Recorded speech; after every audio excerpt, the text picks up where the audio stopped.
Not Your Typical Dragon by Dan Burrell, illustrated by Tim Bowers.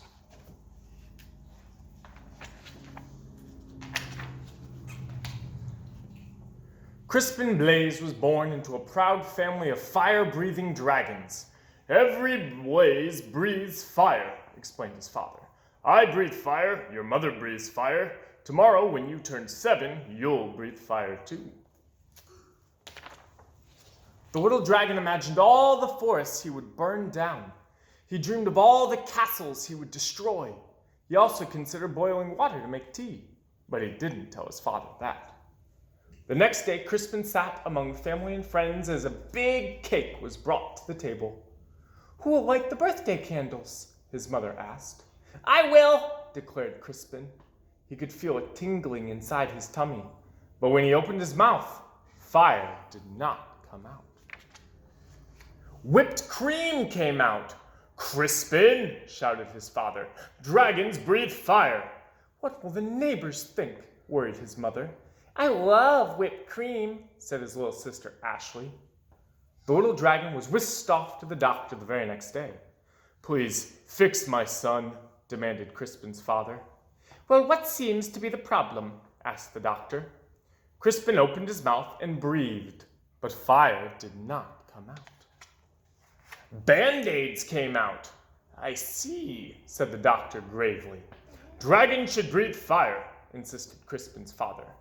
We were low on Band-Aids, mumbled the nurse. The doctor sent Crispin home with medicine. He swallowed 2 teaspoons before going to school. It will help you become a real dragon, said his father with a wink. After school, Crispin joined his first fire-breathing practice. One by one, little dragons aimed their fiery breath at stacks of logs until they burst into flames. Crispin stepped up confidently. He could feel the medicine bubbling in his belly, but when he opened his mouth, fire did not come out.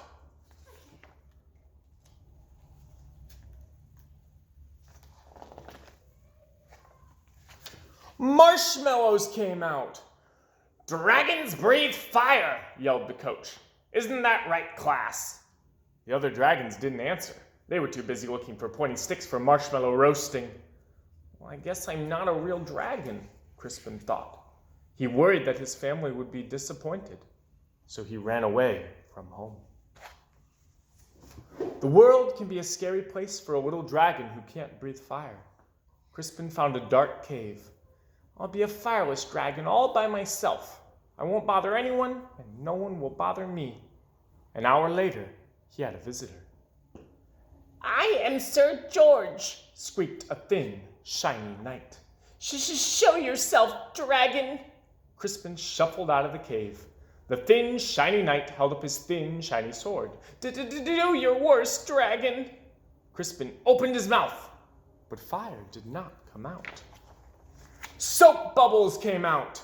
Oh, don't you breathe fire, dragon? Crispin shook his head. I can't, Sir George moaned. But my father insists that I fight a fire-breathing dragon. It even says here in my book that your typical dragon breathes fire. Well, I'm not your typical dragon, Crispin explained. Sir George sighed. I can't go home. Well, me neither, Crispin nodded. But then he had an idea. Maybe your book could tell us what to do. Of course, Sir George searched through the pages. It says it's probably just your diet. Sir George fed Crispin spicy curry, scorching chili, and blistering salsa. Crispin opened his mouth, but fire did not come out. Red party streamers came out. Well, at least they're the right color, said George kindly. Sir George searched through the book again. Aha! It says it's probably your attitude. Sir George showed Crispin how to look mean and angry enough to breathe fire. Crispin opened his mouth, but fire did not come out. Soft, cuddly teddy bears came out. Said Sir George. We may have taken a step backward. It's no use, Crispin sighed. I'm just not your typical dragon. But Sir George was not ready to give up. Aha! The book says you're too stressed. Sir George made Crispin close his eyes while he described a quiet, relaxing day at the ocean. Do you feel calm? Now imagine 100 shiny knights attacking you. Crispin opened his mouth, but fire did not come out. Beach balls came out. Well, that's just plain weird. Secretly, Sir George was glad that Crispin couldn't breathe fire. He liked the little dragon, and he didn't want to fight him. Crispin liked the shiny knight too, but he missed his parents. Sir George, it's getting dark. I want to go home. The shiny knight patted him on the back. Don't worry, little dragon. I will take you. Crispin's parents were relieved when he arrived home safely. Sir George was about to say goodbye when they heard a shout. There you are, boy!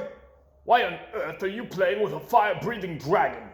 He's my friend, Father, said Sir George. And besides, he doesn't breathe fire.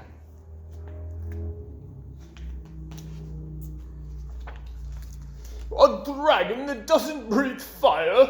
That's the silliest thing I've ever heard. The shiny man laughed. Crispin's father stormed out of the house. My son is not silly.